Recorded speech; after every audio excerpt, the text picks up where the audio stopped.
everybody and welcome to this week's Tune In Tuesday.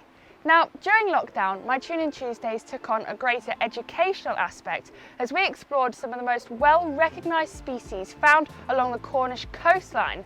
But as we slowly begin to come out of lockdown, I started to realise that there was one particularly charismatic creature that got left out of this series: the seals. There are two key species of seal living in the seas around Britain: the grey seal and the common seal.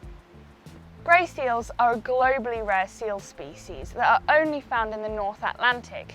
The UK is home to 38% of the entire world's grey seal population, though despite this, there are still fewer grey seals in the UK than there are red squirrels. Grey seals can be found all around the Cornish coast, at sea or hauled out on beaches. These places are established seal hotspots routinely visited by seals as they move around the Celtic Sea. Grey seals are incredibly well adapted for life at sea, including having the ability to dive to depths of up to 120 metres. Their senses are also incredibly fine-tuned. For example, a seal's sense of smell is incredibly important for their social interactions, as mothers identify their pups with sniff greetings. But this is also why it's incredibly important to not leave human or dog scents around a pup. Also, seals' hearing is about the same as a human's, so as you get closer, if you can hear them, then they can hear you. Which is why you should only talk in whispers when you're nearby. Speaking of whispers, I mean whiskers. A seal's whiskers are more sensitive than our own fingertips, allowing blind seals to survive in the wild. Seals have amphibious vision too. Their huge eyes gather the maximum amount of light underwater and can almost see as well in air as in sea due to pupil and cornea adaptations.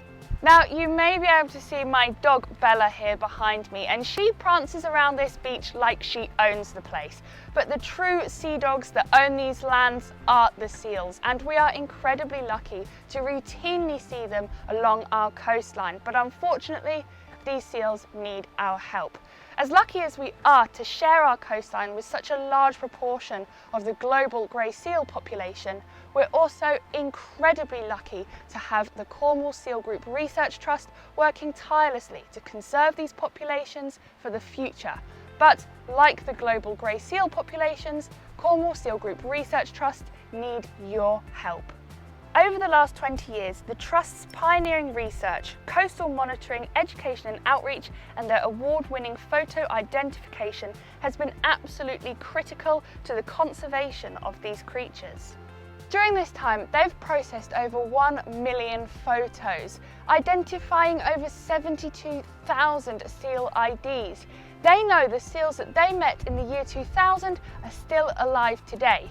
However, due to COVID-19, they've had to cancel all of their events this year, events that drive crucial fundraising activities for their work. So please show some support on their current crowdfunder campaign. I've put the link in the description. On a more personal note, I'd like to personally thank Cornwall Seal Group Research Trust for all that they've done for seal populations over the last 2 decades, and also for all the information and footage to help construct this video. And of course, thank you to all of you for watching, and I'll see you next week for next week's Tune In Tuesday.